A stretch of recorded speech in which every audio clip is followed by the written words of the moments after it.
ಸಂಸದೆ ಸುಮಲತಾ ಅವರು ಈಗ ಒಂದು ಹೇಳಿಕೆಯನ್ನು ಕೊಟ್ಟಿದ್ದಾರೆ. ಅದು ನಾನು ಮಂಡ್ಯವನ್ನ ಬಿಟ್ಟು ಎಲ್ಲೂ ಹೋಗಲ್ಲ, ಮಂಡ್ಯದಿಂದನೇ ಕಣಕ್ಕೆ ಇಳಿತೀನಿ, ಬಿಜೆಪಿಯಿಂದ ಟಿಕೆಟ್ ಅನ್ನು ಬಯಸ್ತಾ ಇದ್ದೀನಿ, ನನಗೆ ವರಿಷ್ಠರು ವಿಶ್ವಾಸದ ಮಾತುಗಳನ್ನು ಹೇಳಿದ್ದಾರೆ ಅಂತ ಹೇಳಿ ಸಂಸದೆ ಸುಮಲತಾ ಅಂಬರೀಶ್ ಅವರು ಈಗ ಹೇಳಿಕೆಯನ್ನು ಕೊಟ್ಟಿದ್ದಾರೆ. ನೋಡಿ, ಲೋಕಸಭಾ ಚುನಾವಣೆ ದಿನಗಣನೆ ಶುರುವಾಗಿದೆ. ಈಗಿನಿಂದಲೇ ಮಂಡ್ಯ ಟಿಕೆಟ್ಗೋಸ್ಕರ ಸಾಕಷ್ಟು ಮುನ್ನೆಲೆಗೆ ಬರ್ತಾ ಇದೆ.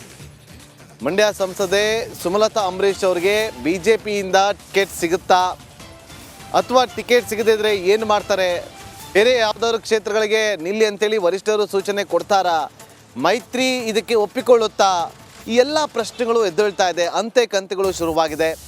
ಬಿಜೆಪಿ ಇನ್ನು 2 ದಿನದಲ್ಲಿ ಟಿಕೆಟನ್ನು ಕೂಡ ಘೋಷಣೆ ಮಾಡುವಂಥ ಸಾಧ್ಯತೆಗಳು ಕಂಡು ಬರ್ತಾ ಇದೆ. ಈ ನಡುವೆ ಈಗ ನಾನು ಮಂಡ್ಯ ಬಿಟ್ಟು ಎಲ್ಲೂ ಹೋಗಲ್ಲ, ಕೆಲವೇ ದಿನಗಳಲ್ಲಿ ಎಲ್ಲವೂ ಕೂಡ ಗೊತ್ತಾಗುತ್ತೆ, ಮಂಡ್ಯದಲ್ಲಿ ಸಂಸದೆ ಸುಮಲತಾ ಅಂಬರೀಶ್ ಅವರು ಈ ರೀತಿಯಾಗಿ ಹೇಳಿಕೆಯನ್ನು ಕೊಟ್ಟಿದ್ದಾರೆ.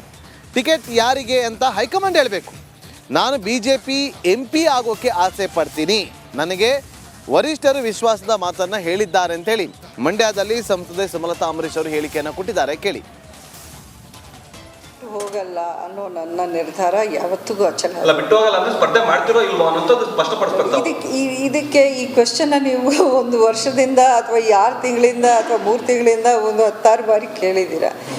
ಇನ್ನೇನು ಕೆಲವೇ ದಿನಗಳು ಎಲ್ಲ ನಿಮ್ಮ ಮುಂದೆ ಇರುತ್ತೆ. ಒಂದು 2 ಡೇಸೋ 3 ಡೇಸೋ ಮ್ಯಾಕ್ಸಿಮಮ್ಮು 1 ವಾರ ಅಷ್ಟೇ ತಾನೇ.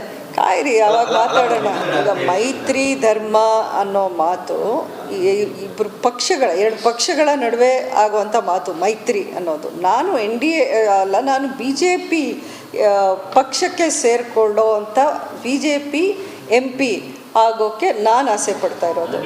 ಅಲ್ಲಲ್ಲ, ನನಗನ್ವಯ ಅಲ್ಲ, ಅಷ್ಟು ದೊಡ್ಡ ಮಟ್ಟದಲ್ಲಿ ನಾನು ಇಲ್ಲ ಅಂತ ನಾನು ಹೇಳ್ತಾ ಇರಿದ್ದೀನಿ. ಅವರವರ ಮೈತ್ರಿ ಧರ್ಮ ಅಥವಾ ಮೈತ್ರಿಯಲ್ಲಿ ಯಾವ ರೀತಿ ಹೊಂದಾಣಿಕೆ ಆಗಬೇಕು, ಸೀಟ್ ಹಂಚಿಕೆ ಆಗಬೇಕು, ಅವ್ರು ನಿರ್ಧಾರ ಮಾಡ್ತಾರೆ. ನನ್ನ ಪ್ರಯತ್ನ ಏನಿದ್ರು BJP ಈ ಸೀಟ್ನ ಉಳಿಸ್ಕೋಬೇಕು.